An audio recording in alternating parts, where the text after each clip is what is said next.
The massive alien ship floated in the dark space between stars. Its black metal hull stretched for miles, covered with strange blue lights that pulsed like a heartbeat. Inside the ship, 5 different types of aliens sat around a circular table, made of crystal. The room was cold and silent except for the soft hum of machines. Admiral Crixthal stood at the head of the table. He was tall and thin with gray skin and 4 arms.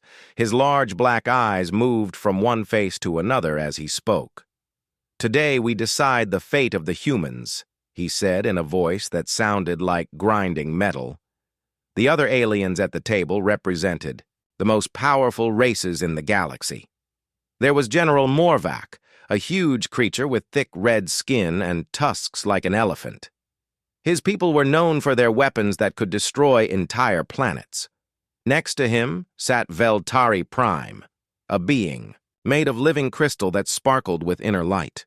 The Veltari were the smartest race in the galaxy and built computers that could think faster than any living mind. Across from them was Queen Hraktal, who looked like a giant ant with 6 legs and sharp claws. Her insect people bred soldiers, by the millions, and could swarm across whole star systems. At the far end sat Nexari 1, a creature of pure energy that had no solid body at all. It appeared as a floating ball of white light that spoke directly into their minds. "The humans have become too dangerous," Crixthal continued. 3 years ago they were nothing, a small race that could barely travel between their own planets. Now they spread across our galaxy like a disease. General Morvac slammed his huge fist on the table. "They take our worlds. They steal our trade routes. Every month they grow stronger while we grow weaker." Veltari Prime's crystal body flashed with different colors as it spoke. "My calculations show that in 50 years, the humans will be the strongest force in the galaxy. In 100 years, they will rule over all of us." Queen Hraktal clicked her claws together. "My scouts report human colonies on 200 worlds now. They breed faster than we thought possible. Each world they take makes them harder to stop." Nexari 1's voice filled their minds like thunder. "The humans are different from other races. They do not give up. They do not break. When we destroy one of their ships, they build 10 more. When we kill their soldiers, their families join the fight." Crixthal nodded slowly. "This is why we must act now. Not in 10 years. Not in 5 years. Now." He pressed a button and the lights dimmed. Above the table, a 3-dimensional map of the galaxy appeared, showing thousands of stars and planets. Red dots marked the locations of human colonies. There were so many that they looked like a spreading infection across the star map. Blue dots showed the worlds controlled by the 5 alien races. For the first time in galactic history, the red dots were starting to outnumber the blue ones. "Look at this," Crixthal said, pointing to a cluster of red dots near the center of the map. 3 years ago, humans controlled 12 worlds. Today, they control 237. At this rate, they will control 1,000 worlds within 10 years. General Morvac stood up, his massive frame casting a shadow over the table. "Then we crush them before they get stronger. My people have weapons that can crack planets in half. We can destroy every human world in a single day." "No," said Veltari Prime. "That would be wasteful. It would also unite the other smaller races against us. They would see us as monsters who destroy entire civilizations." Queen Hraktal's antenna twitched. "The crystal being is right. We need to be smart about this. Make it look like an accident or a natural disaster." Nexari 1 pulsed brighter. "I have studied human psychology for many cycles. They have one great weakness that we can use against them." "What weakness?" asked Crixthal. "Love," replied the energy being. "Humans form emotional bonds stronger than any other race. They will sacrifice everything for their families, their friends, their home world. This love makes them fight harder, but it also makes them vulnerable." Crixthal's eyes gleamed. "Explain." Earth, said Nexari 1. Their birth world. Every human dreams of returning there someday. It is the center of their government, their culture, their identity. If we destroy Earth, we destroy their spirit. The remaining humans will scatter and hide. Without their homeworld to unite them, they will become weak and divided. The other aliens considered this carefully. Veltari Prime's crystals flickered as it ran calculations. The plan has merit. Humans have strong emotional connections to their origin point. Destroying Earth would cause massive psychological trauma throughout their population. General Morvac grinned, showing teeth like broken stone. I like this plan. One target instead of hundreds. My planet killers can turn Earth into dust in minutes. But we must be careful, warned Queen Raktal. Humans have many ships and weapons now. If we attack Earth directly, they will fight back hard. Many of us will die. Crixthal walked around the table, his 4 hands clasped behind his back. This is why we will use deception. We will make the humans think we are their friends. We will offer them trade deals and peace treaties.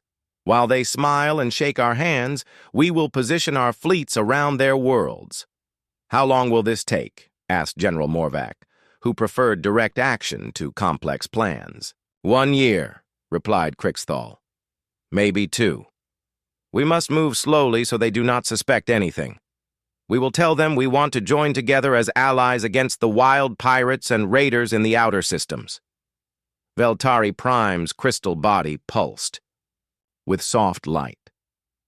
My computers can create false evidence of pirate attacks. We can make the humans believe they need our protection. Good, said Crixthal. While they trust us, we will study their defenses. We will learn the locations of their ships and weapons. When the time is right, we will strike at Earth and 12 other key worlds at the same time. Queen Raktal rubbed her claws together. My swarm fleets can be in position within months. The humans will never see us coming. What about their exploration ships? Asked General Morvac. The humans send scouts everywhere. They might discover our preparations. Crixthal smiled, an expression that would have terrified any human who saw it. Let them explore. Let them think they are safe. Their curiosity will be their downfall. By the time they realize what is happening, it will be too late. Nexari 1's light grew brighter. There is one ship we should watch carefully. The New Horizon, commanded by Captain Jake Morrison. This human has explored more space than any other. He has a reputation for being clever and hard to kill. One ship cannot stop our entire plan, said General Morvac with a laugh. Perhaps not, replied Nexari 1. But humans are unpredictable. It would be wise to eliminate Morrison before he can cause problems. Crixthal nodded. Agreed. We will arrange for the New Horizon to have an accident during their next exploration mission. A simple equipment failure in deep space. No one will suspect anything. The 5 aliens looked at the star map again. So many worlds, so many humans. Soon there would be none left. Are we all agreed then? Asked Crixthal. We destroy Earth and scatter the humans forever? One by one, the other aliens gave their consent. General Morvac pounded his fist on the table. Veltari Prime's crystals flashed bright white. Queen Raktal clicked her approval. Nexari 1 pulsed with deadly light. Then it is decided, said Crixthal. The age of humans ends soon, and the galaxy will belong to us once more. As the meeting ended, none of the aliens noticed something important. Deep in space, a small human ship was drifting silently near the edge of their sensor range. The ship looked dead, its engines cold and its lights dark. But inside, Dr. Amy Rodriguez was very much alive, and she had been listening to everything. 6 months had passed since the secret meeting. Across the galaxy, alien ships moved like shadows in the night. They traveled in small groups to avoid detection, taking long routes through empty space.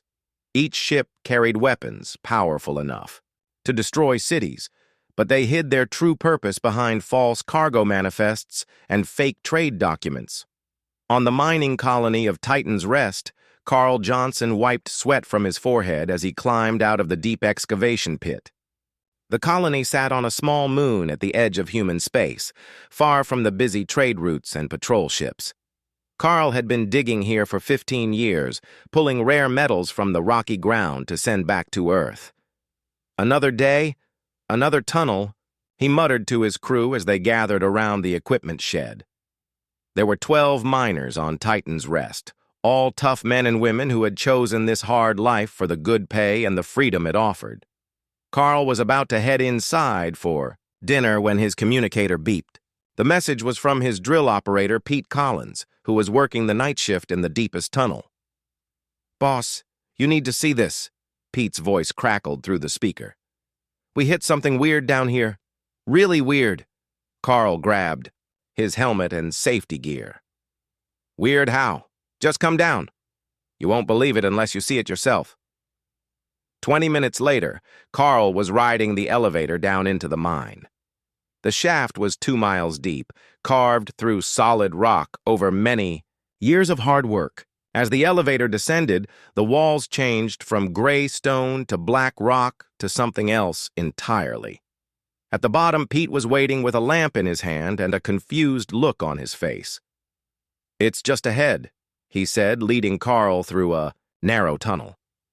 "I was drilling the new section when my bit hit something that wasn't rock." They walked for 5 minutes before Pete stopped and pointed ahead.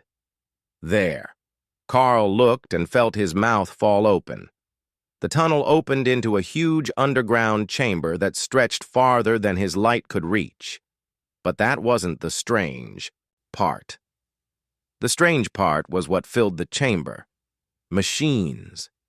Huge machines made of metal that gleamed like silver. They were built into the walls and floor, connected by pipes and cables that hummed with energy. Strange symbols were carved into every surface, glowing with soft blue light. "What the hell is this?" Carl whispered. Pete shook his head. "I have no idea, but look at this." He led Carl to the nearest machine. "I touched this panel here, and all these lights came on. The whole place started humming. It's like it was waiting for someone to find it." Carl examined the symbols on the machine. They looked almost familiar, like letters from an alphabet he should know but couldn't quite remember. "How big is this place?" "I don't know. I followed the wall for an hour and never found the end. There could be miles of this stuff down here." Carl felt a chill run down his spine. "We need to report this to Earth Command. This is way above our pay grade." 3 days later, Dr. Lisa Harper arrived on Titan's Rest aboard a research ship. She was a young archaeologist who specialized in studying ancient civilizations.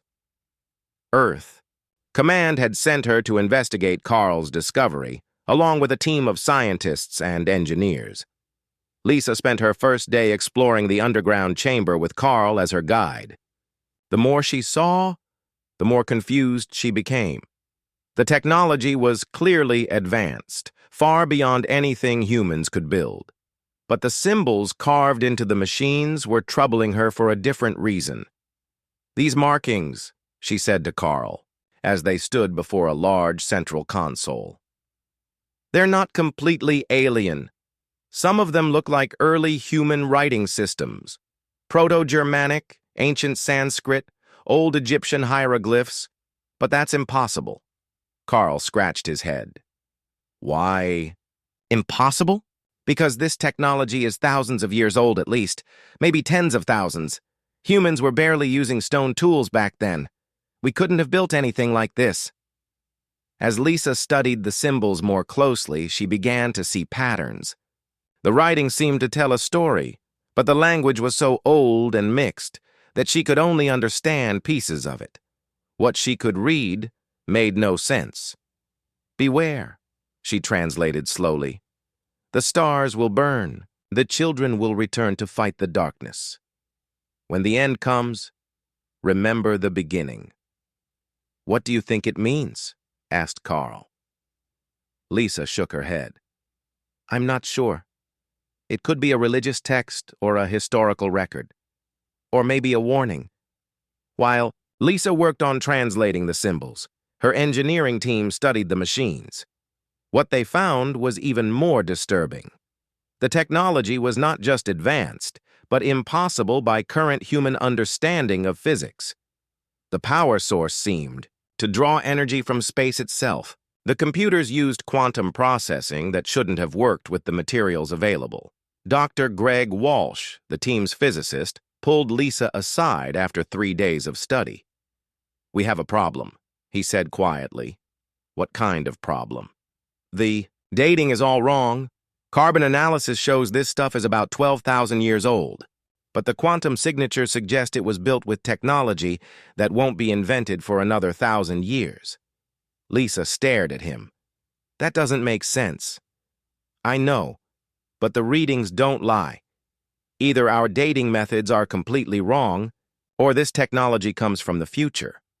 Before Lisa could respond, alarms started blaring throughout the mining station. Carl's voice came over the communication system. All personnel to the surface immediately. We have incoming ships. Lisa and Greg ran to the elevator and rode it up to the main colony. Through the windows, they could see 3 sleek ships descending from space. The ships were gray and smooth, unlike any human vessel Lisa had ever seen. Carl met them at the main building.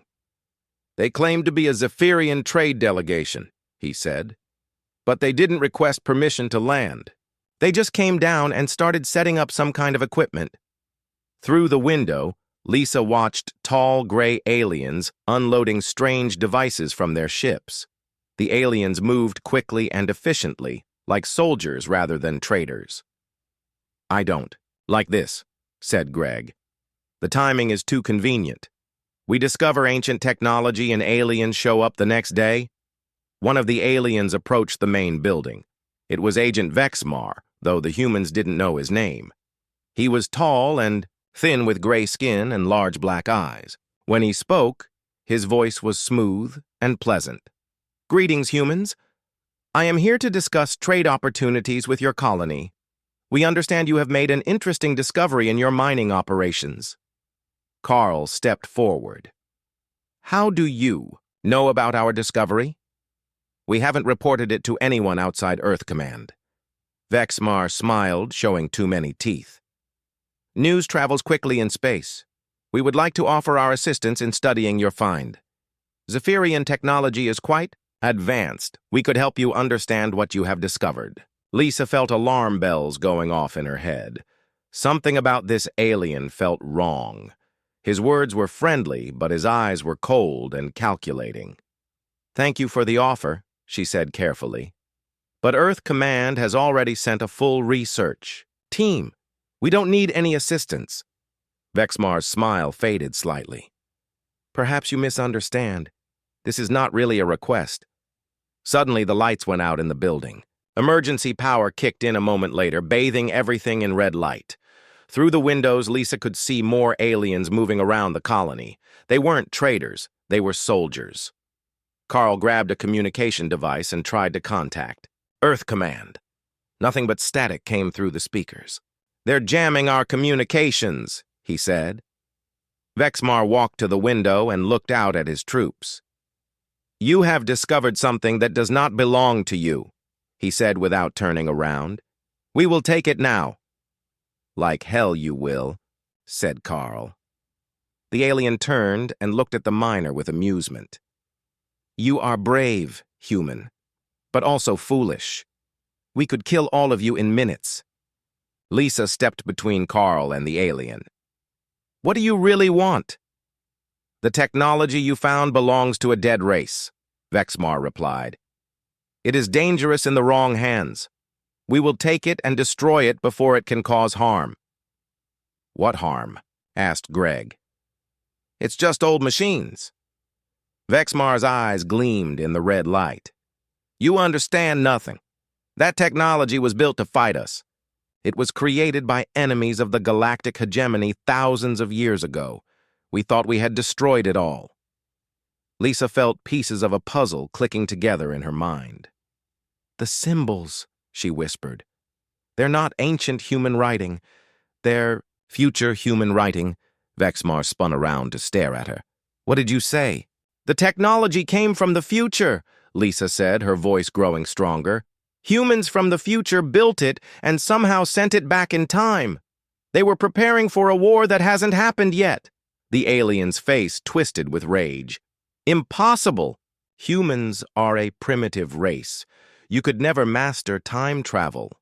"Maybe not yet," said Carl with a grin. "But apparently, we will."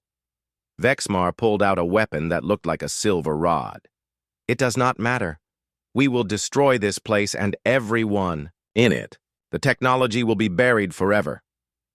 But as he raised his weapon, the lights came back on. Not the normal white lights of the colony, but the blue glow they had seen in the underground chamber. The ancient machines had awakened, and they were ready to protect themselves.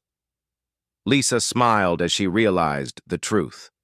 The warning carved in the symbols wasn't about some ancient war. It was about a war that was coming soon, and humanity was going to win. The attack came without warning on a Tuesday morning, Earth time. Admiral Helen Stone was drinking coffee in her office at Luna Command when every alarm in the facility started screaming at once. "Report!" she shouted as she ran onto the command deck. Commander Rick Martinez was already at the main display, his face pale with shock. "Ma'am, we have multiple contacts appearing throughout the system. I'm reading over 300 alien ships."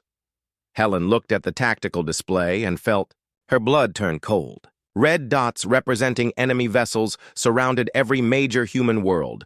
Earth, Mars, Europa, Titan, and dozens of outer colonies all showed massive alien fleets appearing from nowhere. "How did they get so close without detection?" she demanded. "They must have been using some kind of cloaking technology," Rick replied.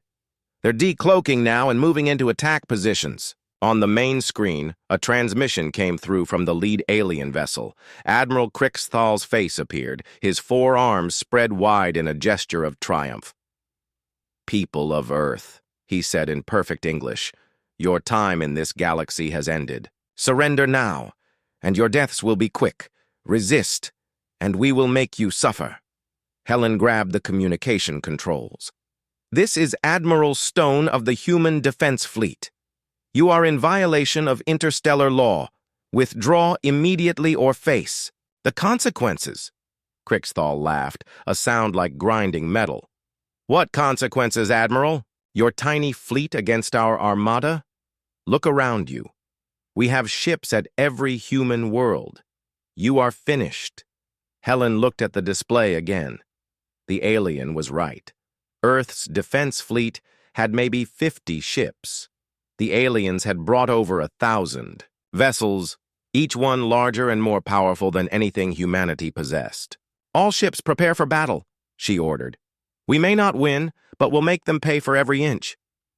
At the same time, Captain Jake Morrison was flying through deep space aboard the exploration ship New Horizon.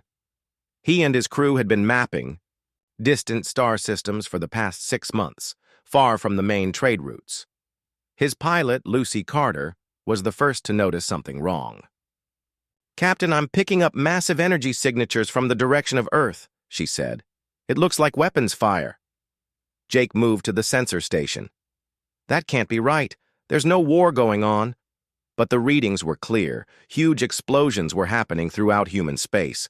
As they watched, the signals from Earth's communication satellites went dark one by one. "Get us back to Earth as fast as you can," Jake ordered. "That's 3 days at maximum burn," Lucy replied. "Then make it 2 days."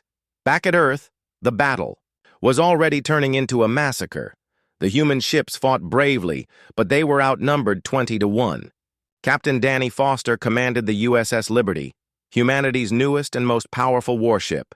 He watched in horror as alien dreadnoughts tore through Earth's orbital defenses like they were made of paper. "Tactical, target that lead battleship," he ordered.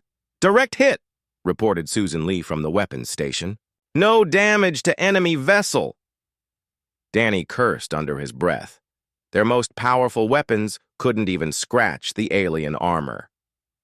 Engineering! I need more power to the guns! Pete Collins' voice came over the intercom from the engine room. I'm giving you everything we've got, Captain. These ships are just too tough. Around Earth, city-sized alien vessels moved into position above major population centers. New York, London, Tokyo, Moscow. Each city found itself in the shadow of an enormous enemy ship. From these vessels came smaller craft that began bombing military installations and government buildings. Helen watched from Luna Command as her home world burned. Earth's atmosphere began to glow red from the fires below. Evacuation ships tried to escape, but many were shot down before they could reach space. Admiral, we're receiving surrender requests from Mars and Europa, Rick reported. The colonies can't fight vessels this size. Tell them to do whatever they must to protect their people, Helen said quietly. She knew the war was already lost, but she couldn't bring herself to give the order to surrender. The USS Liberty was one of the last human ships still fighting. Captain Foster had lost half his crew, and his ship was falling apart around him. But he refused to give up. Sir, we've lost main power, Susan Lee reported. Life support is failing. Then we'll ram them, Danny said firmly. Plot a collision course with that command ship. Danny, no, came a voice from behind him. He turned to see his wife Sarah on the bridge. She was supposed to be in the evacuation. Shuttles! Sarah, what are you doing here? I couldn't leave you, she said. If this is the end, we face it together. Danny nodded and took her hand.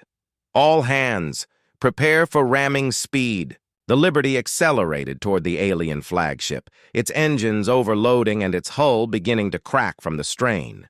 The alien ship tried to move away, but the human vessel was too close and moving too fast. The impact lit up space like a small sun. Both ships were destroyed instantly, taking Admiral Kriegsthahl and his command staff with them. But their sacrifice barely slowed the alien assault. Within 6 hours, Earth was in ruins. The great cities lay in smoking rubble. The oceans boiled with radiation. The home world of humanity had become a dead rock floating in space. Similar scenes played out across human territory. Mars fell next, its domed cities cracking under bombardment. Europa's ice mines were melted and flooded. One by one, the lights of human civilization went dark. On the outer colonies, people watched the news feeds in horror and despair. Many settlements surrendered immediately, hoping to save their populations. Others tried to fight, but were quickly overwhelmed. But in the deep space mining operations and frontier outposts, a different reaction was taking hold. These were tough people who had lived hard lives on the edge of known space. They had faced pirates, equipment failures, and deadly accidents. They were not easily broken. On Titan's Rest, Carl Johnson and Dr. Lisa Harper watched the news of Earth's destruction in the underground chamber. The ancient machines around them hummed with increasing energy, as if responding to the crisis. They killed everyone, Carl said, his voice thick with rage. Billions of people. Gone. Lisa was studying the glowing symbols on the walls. Since the alien attack began, more and more of the writing had become visible. She was starting to understand what it all meant. Carl, look at this, she said. The symbols are changing. New text is appearing. Carl joined her at the main console. What does it say? Lisa read slowly, translating as she went. The children have returned to the stars. The enemy reveals himself. Now the guardians awaken. The future sends aid to the past. As she spoke the words, the chamber filled with a deep thrumming sound. Machines that had been silent for thousands of years came to life. Lights raced along, the walls like living things. Deep beneath their feet, they could hear the sound of massive engines starting up. What's happening? Carl asked. I think we're about to find out what this place really is, Lisa replied. Across human space, similar awakenings were happening. On a dozen worlds, ancient installations that had been hidden for millennia began to activate. These were not ruins, left by a dead civilization. They were weapons caches and manufacturing centers, placed by humans from the future who had somehow known this day would come. Dr. Amy Rodriguez, who had been hiding in her damaged ship since escaping the alien meeting, finally managed to repair her communication system. She sent out a coded message to any human vessels that might be listening. "This is Dr. Rodriguez aboard the research vessel Pioneer. I have critical intelligence about the enemy. The attack was planned for months. This is not a random invasion. They want to destroy us completely." Her message was picked up by Jake Morrison as the New Horizon raced toward Earth. When he saw the devastation on his homeworld, he felt something break inside his chest. But he also felt something else, a cold, burning anger that demanded revenge. "Lucy, change course," he ordered. "Where to, Captain?" "Titan's Rest. If any human installation is still intact, it will be the mining colonies. We need to find other survivors and figure out how to fight back." "Captain," said his engineer, Ben Tucker, "our ship wasn't built for combat. We have survey equipment and mining tools." Jake's eyes were hard as steel. "Then we'll have to get creative." Meanwhile, Admiral Helen Stone was evacuating Luna Command as alien ships closed in on Earth's moon. She had managed to save about half of her staff and a few dozen military vessels. Not much against an alien armada, but it was a start. "Ma'am, we have a coded transmission from the outer colonies," Rick reported. "Multiple installations are reporting the discovery of advanced technology caches." Helen felt a tiny spark of hope. "What kind of technology?" "Unknown. But the reports mention weapons and manufacturing facilities that weren't there before today." Helen looked out at the ruins of Earth one last time. Her world was gone, but her people were still alive, scattered and wounded, but not defeated. "Set course for the Outer Rim," she ordered. "It's time to see what our ancestors left for us." The first phase of the war was over. Humanity had lost their homeworld and most of their fleet. Billions were dead and their civilization lay in ruins. But in the darkness between the stars, ancient machines were awakening, and the humans who survived were about to discover that. Their greatest weapon was not technology or numbers. It was the simple fact that they refused to give up. 3 months after Earth fell, Admiral Helen Stone stood in what used to be a storage asteroid and was now humanity's secret command center. They called it Haven, and it was hidden deep in the asteroid belt where alien sensors couldn't find it. The hollow rock had been turned into a military base, complete with ship repair facilities and living quarters for 5,000 survivors. "How many ships do we have operational?" Helen asked Commander Rick Martinez. Rick checked his data pad. 47 combat vessels and about 100 civilian craft. Not much against their thousands. Helen nodded grimly. 3 months of hit and run. Attacks had taught them hard lessons about fighting the aliens. Their weapons were stronger, their armor was thicker, and their ships were faster. But humans had learned to be sneaky. "What about the new project? How is Ben Tucker coming along with the captured alien technology?" "Better than expected," Rix replied. "He's managed to reverse engineer their shield generators and power systems. The first prototype ship should be ready for testing next week." Ben Tucker had become something of a legend among the survivors. The engineer had studied wreckage from destroyed alien ships and figured out how their technology worked. It wasn't easy. Alien science was thousands of years ahead of human knowledge. But Ben had a gift for seeing patterns that others missed. In his workshop deep inside Haven, Ben was working on humanity's first quantum-powered starship. It looked strange compared to normal human vessels. The hull was covered with alien technology that had been carefully removed from crashed enemy ships. Blue energy lines ran along the outside like glowing veins. "Will it work?" asked Dr. Amy. "Rodriguez." She had made it to Haven 2 weeks ago after months of hiding in deep space. Ben wiped grease from his hands. "In theory, yes. The quantum drive should give us speeds that match alien ships. The shield system will let us take hits that would have destroyed our old vessels. But there's only one way to find out for sure. Meanwhile, on Titan's Rest, Carl Johnson was discovering that the ancient underground complex was much larger than anyone had imagined. Dr. Lisa Harper had been working around the clock to translate more of the symbols carved into the walls. What she found changed everything. "Carl, you need to see this," Lisa called from the main chamber. Carl climbed down from the mining platform where he had been helping to excavate new sections of the facility. In the past 3 months, they had uncovered over 50 miles of tunnels and chambers, all filled with impossible technology. "What did you find now?" he asked. Lisa pointed to a newly revealed section of wall. The symbols here were different from the others. They glowed brighter and seemed to move when you looked at them directly. "These symbols aren't instructions or warnings," she said. "They're a manufacturing program. This whole complex is designed to build ships and weapons." "What kind of ships?" "The kind that can fight alien dreadnoughts and win." As if responding to her words, the chamber filled with a deep humming sound. Machinery that had been silent for thousands of years began to move. In the center of the room, a circular platform rose from the floor. On top of it, light began to take shape, forming the outline of a starship unlike anything humans had ever built. "Is that a blueprint?" Carl asked. "More than that," Lisa replied, studying her translation notes. "It's a construction template.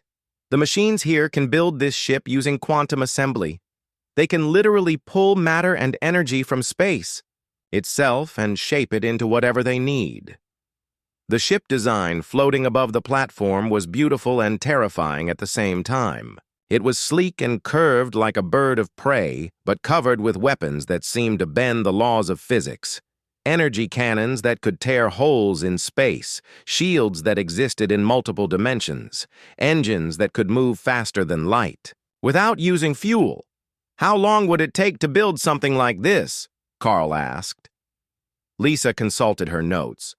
"According to the symbols, about 1 week per ship. But here's the amazing part. Once the first ship is built, it can help build more ships. Then those ships can build even more. The construction rate increases exponentially." Carl felt a grin spreading across his face. "So we start with 1 ship, then 2, then 4, then 8? "Exactly. Within a few months, we could have hundreds of these vessels, maybe thousands, but they weren't the only ones making discoveries. Captain Jake Morrison had been exploring the outer colonies, gathering survivors and looking for anything that could help in the fight against the aliens. On a small moon called Prospector's Point, he found something that made his blood run cold. The Bush colony had been attacked 3 weeks ago. Most of the buildings were destroyed and the population was gone.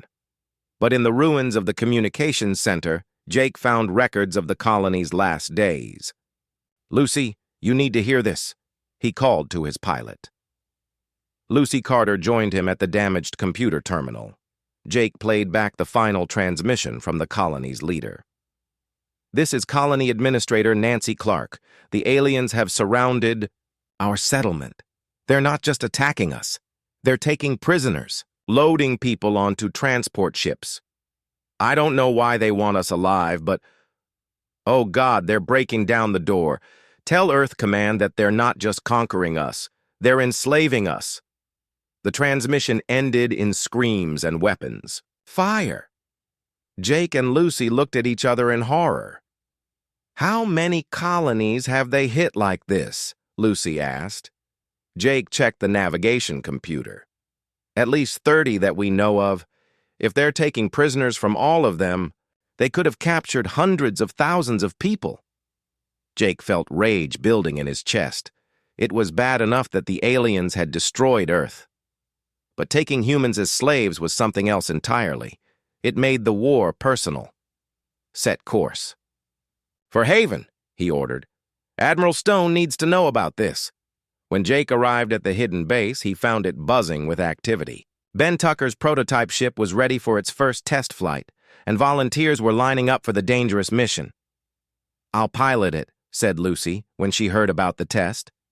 "Absolutely not," Jake replied. "We don't know if that thing will even hold together." "That's exactly why I should pilot it," Lucy argued. "I'm the best pilot we have. If anyone can handle an experimental ship, it's me." Admiral Stone made the final decision. "We need our best people for this test. Lucy, you'll pilot the ship, but you're not going alone. Take a full crew." The prototype ship, which they had named Avenger, looked strange sitting in Haven's launch bay. It was smaller than a normal human warship, but somehow seemed more dangerous. The hull was dark gray, with blue energy lines running along its surface. When the quantum engines powered up, space around the ship seemed to shimmer and bend. "All systems show green," Lucy reported from the pilot's seat. "Quantum drive is stable. Shields are at full power."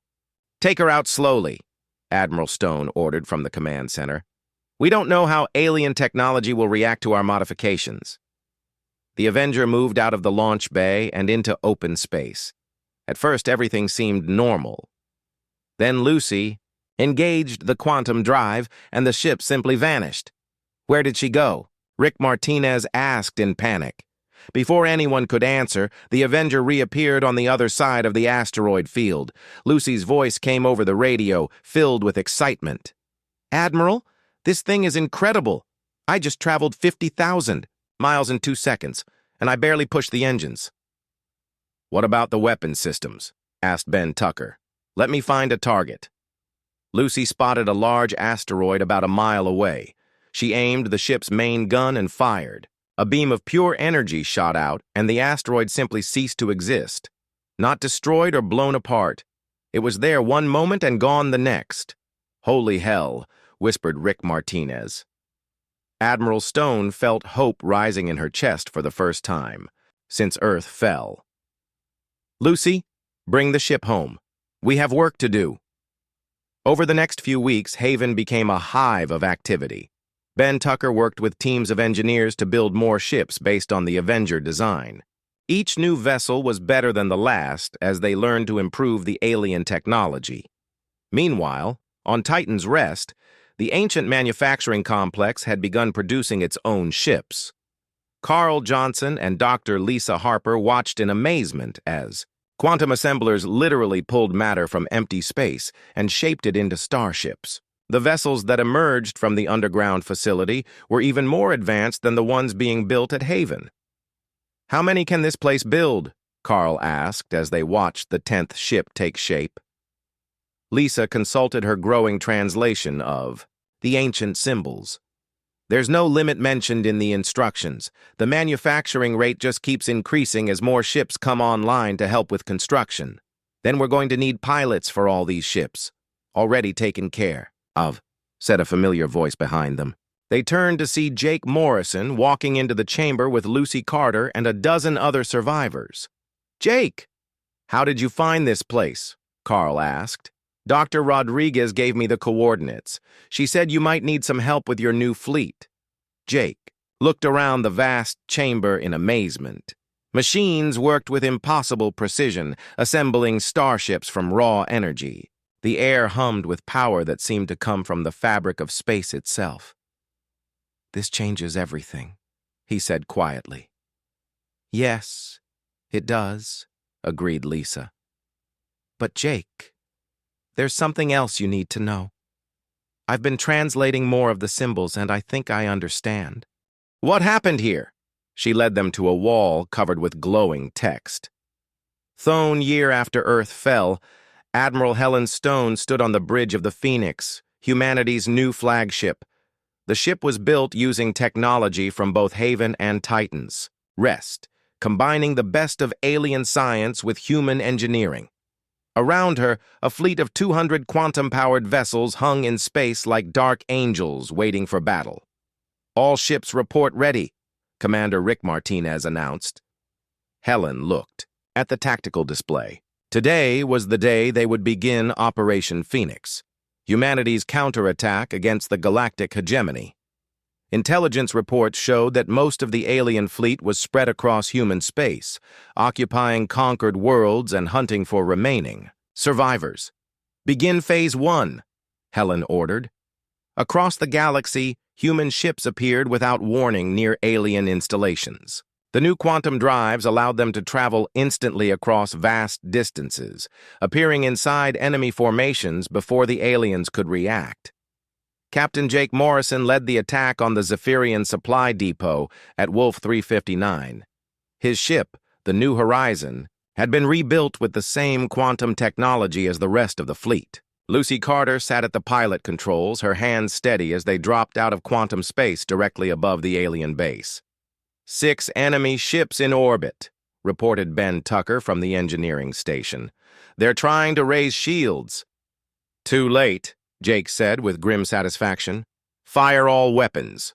The New Horizon's quantum cannon spoke with deadly precision. The alien ships simply ceased to exist, their matter converted to energy and scattered across space. Below, the supply depot suffered the same fate. Target destroyed, Lucy reported. No survivors. This scene played out at dozens of locations throughout the galaxy. Human ships struck like lightning, destroying alien outposts and supply lines before vanishing back into quantum space. The aliens had no defense against enemies who could appear anywhere without warning. But the real surprise was waiting at the hegemony's main fleet base near the galactic core. General Morvac was reviewing casualty reports when his sensors detected impossible energy readings approaching his position. "What is that?" he demanded, staring at the tactical display. "Unknown, sir," replied his aide. "The energy signature doesn't match anything in our databases." "Put it on the main screen." What appeared on the display made General Morvac's blood run cold. A massive human dreadnought was approaching the base, but it wasn't like any human ship he had ever seen. This vessel was 10 miles long and covered with weapons that seemed to bend space around them. Energy flowed along its hull like living lightning. "How did the humans build something like that?" Morvac whispered. The answer came from Dr. Lisa Harper, who was aboard the ship as it approached the alien base. She had spent months working with the ancient manufacturing systems on Titan's Rest, and this vessel was the result. The machines had built it using construction templates that came from humanity's far future. "This is Dr. Harper to the alien fleet," she broadcast on all frequencies. "You have 10 minutes to surrender. Any ship that does not power down its weapons will be destroyed." General Morvac laughed, though the sound was forced. "One ship against my entire fleet? The humans have gone mad." He ordered his 1,000-ship armada to attack. The result was not what he expected. The human dreadnought didn't even slow down as alien weapons struck its shields. The quantum barriers absorbed the energy and fed it back into the ship's power systems. When the human vessel returned fire, entire squadrons of alien ships vanished in flashes of light. "Impossible," Morvac breathed as he watched his fleet being destroyed. "No technology is that powerful." But it wasn't just technology that was defeating the aliens. It was the humans who operated it. Every ship in the human fleet was crewed by survivors of the invasion, people who had lost their homes, their families, their entire world. They fought with a fury that no alien could understand or match. On the bridge of another human ship, Carl Johnson coordinated the attack on a Hrock manufacturing world. He was no longer just a miner. The ancient machines had taught him things about warfare and strategy that he never could have learned on his own. "Target their production facilities first," he ordered. "Then their command centers." The quantum weapons tore through alien defenses like they were made of paper. Within an hour, the planet's ability to produce weapons was gone forever. Meanwhile, Admiral Kriksthal was facing his own crisis aboard the remaining Zephyrian command ship. Reports were coming in from across the galaxy of human attacks that seemed impossible to stop. "How many ships have we lost?" he asked his communications officer. "Over half our fleet, sir. The humans appear and disappear before we can respond. Our weapons can't penetrate their shields." Kriksthal felt fear creeping into his thoughts for the first time in his life. "Contact the Veltari. We need their quantum computers to calculate a defense." But when the call went through, Veltari Prime had disturbing news. The crystal being's body was flickering with chaotic colors as its quantum computers ran calculations at maximum speed. "Admiral, we have a problem far worse than lost ships," Veltari Prime announced. "The humans are using weapons that tear holes in space-time itself. Each shot creates small fractures in reality." "What does that mean?" Crixthal demanded. "It means the fabric of space is being damaged. My computers calculate that if the fighting continues at this rate, the quantum tears will expand exponentially. Within months, they could tear apart the entire galaxy." Crixthal stared at the crystal being in horror. "Are you saying the humans have weapons that could destroy everything?" "Not intentionally, but yes. Their quantum cannons are causing irreversible damage to the structure of reality itself." At the same time, Dr. Amy Rodriguez was making the same discovery aboard the Phoenix. She had been monitoring the quantum signatures of the human weapons and noticed something disturbing. "Admiral Stone, we have a problem," she reported. Helen turned from the tactical display. "What kind of problem?" "Every time we fire the quantum weapons, we're creating tears in space-time. The damage is accumulating faster than the universe can repair itself." Helen felt her blood turn cold. "How long before it becomes critical?" "At current usage rates, maybe 6 months. After that, the quantum tears will start merging and expanding on their own. The entire galaxy could collapse into a space-time rift." Helen realized they had created the ultimate weapon, but it was one that could destroy them all. She opened a communication channel to all human ships. "All vessels, this is Admiral Stone. Cease firing quantum weapons immediately. We have a code red situation." But even as the human fleet stopped their attack, the damage was already spreading. In deep space, invisible cracks in reality grew larger with each passing hour. The aliens had planned humanity's end, but in trying to stop the human counterattack, they had created something far worse. 3 days later, representatives from both sides met aboard a neutral space station. Admiral Stone sat across from Admiral Crixthal, with Dr. Rodriguez and Dr. Lisa Harper flanking her. The alien delegation included General Morvac and Veltari Prime. "The situation is simple," Helen began. "Your invasion has created a temporal paradox. The quantum weapons we're using come from our own future. Every time we fire them, we risk destroying the timeline that created them." Crixthal's 4 arms gestured in confusion. "What are you saying?" Lisa Harper spoke up. "We're saying that by trying to destroy humanity, you've created the conditions that forced us to develop time travel technology. Our descendants sent weapons back through time to help us win this war. But if we use those weapons too much, we'll destroy the universe." Veltari Prime's crystals flashed with understanding. "A causal loop. The war creates the technology that ends the war, but using the technology threatens to unmake everything." "Exactly," said Dr. Rodriguez. "And there's only one solution. We need to work together to repair the quantum damage, but that means ending this war permanently." General Morvac slammed his fist on the table. "You expect us to surrender after what you've done to our fleets?" "I expect you to be smart enough to save your own lives," Helen replied calmly. "The quantum tears don't care about politics or territory. They'll destroy alien worlds just as easily as human ones." Admiral Crixthal looked at the data that Veltari Prime had compiled. The crystal being's calculations were clear. The expanding quantum rifts would reach the galactic core within months. Every world in their territory would be consumed. "What do you propose?" he asked quietly. "Complete surrender of hegemony forces," Helen said. "Return of all human prisoners, reparations for the worlds you destroyed, and joint cooperation in repairing the quantum damage. And if we refuse, then we all die when the galaxy tears itself apart." The negotiations took 3 days. In the end, the aliens had no choice. The quantum rifts were expanding too quickly to ignore. The hegemony forces laid down their weapons and submitted to human authority. 1 month later, Jake Morrison stood on the observation deck of a space station orbiting the ruins of Earth. Below, massive construction ships were using quantum technology to rebuild the planet from scratch. The oceans were being restored, the continents reshaped, the atmosphere purified. "It's going to be beautiful," said Lucy Carter, joining him at the window. "Different, though," Jake replied. "Not the same world. We lost. Maybe that's for the massive alien ship appeared above Earth on a Tuesday morning without warning. The ship was bigger than any city on the planet. It was black and covered with sharp edges that looked like weapons.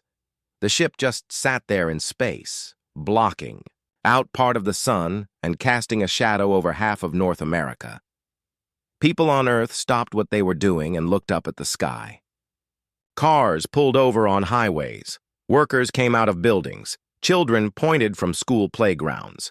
Everyone knew this was not good news. The alien ship sent out a message to every radio, television, and computer on Earth. The voice that came through was cold and mechanical. It spoke in perfect English, though everyone could tell it was being translated from another language.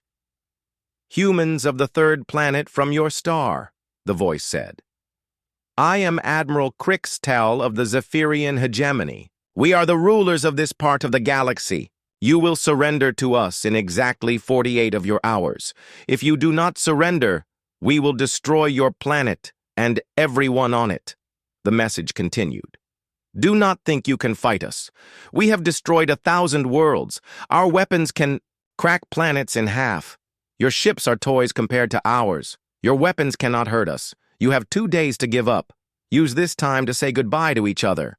The message ended with a countdown timer that appeared on every screen on Earth.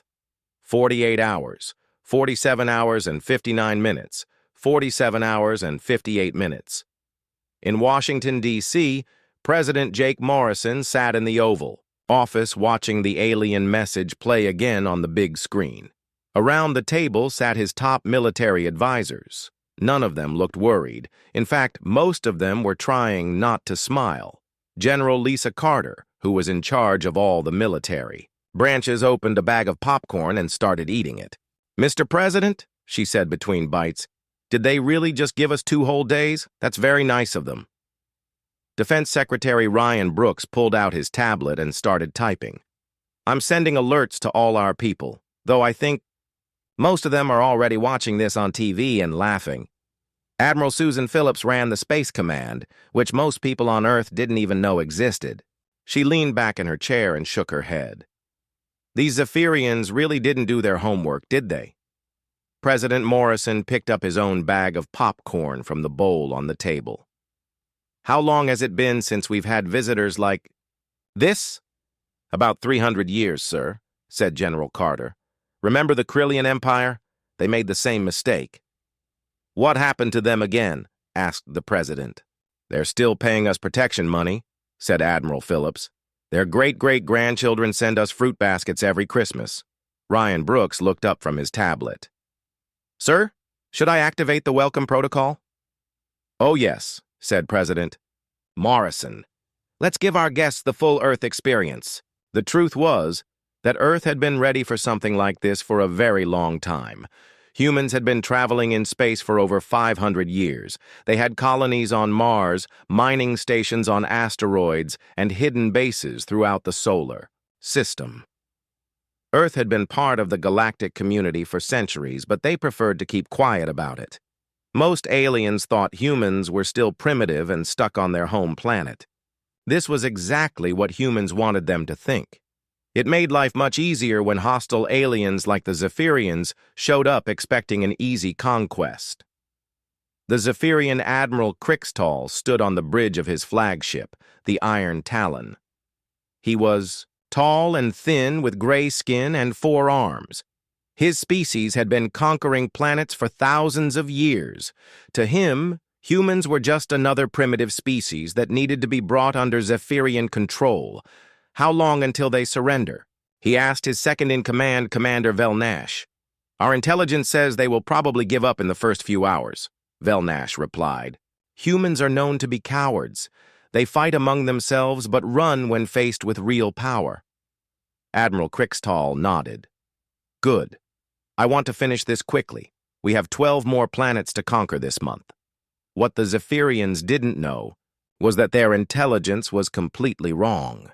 The information they had about humans was hundreds of years old and had been deliberately planted by human agents. Every hostile alien species in the galaxy had the same outdated files about Earth. On the bridge of the Iron Talon, the communications officer looked confused. Sir, we're getting a response from the humans. Already? Admiral Crixtall seemed surprised. They're surrendering faster than expected. No, sir, it's not a surrender. It's some kind of invitation. The message from Earth appeared on the main screen. President Morrison's face looked calm and friendly. Behind him, military officers were setting up what looked like a movie theater with comfortable chairs and big bowls of snacks. Greetings, Admiral Crixtall, President Morrison said. Thank you for your ultimatum. We appreciate the 2-day notice. That gives us plenty of time to prepare a proper welcome for you and your fleet. The president picked up a bag of popcorn and offered it toward the camera. We've prepared a little demonstration for you. We think you'll find it very educational. We've also sent you a care package with some local snacks. The popcorn is grown right here on Earth. We hope you enjoy it. The message continued. We know you've traveled a long way to visit us, so we want to make sure you get the full Earth experience. Please make yourselves comfortable. The show starts in 36 hours. Admiral Crixtall stared at the screen in confusion. What kind of response is this? Are they mocking us? Sir, said the communications officer. There's more. They've attached some kind of entertainment package and food. Food? Admiral Crixtall had never had a species offer him food before threatening to destroy them. Commander Velnash looked at his scanner. Sir, a small human ship is approaching. It's not armed. They're actually bringing us something. The small Earth. Ship docked with the Iron Talon without asking permission. The human pilot, a woman named Captain Lucy Thompson, walked onto the Zephyrian bridge carrying several large boxes. Delivery for Admiral Crixtall, she said cheerfully. Compliments of Earth. We've got popcorn, chocolate, some Earth movies, and a note from our president. The Zephyrians stood frozen, not sure what to do. No one had ever just walked onto their ship and offered them snacks.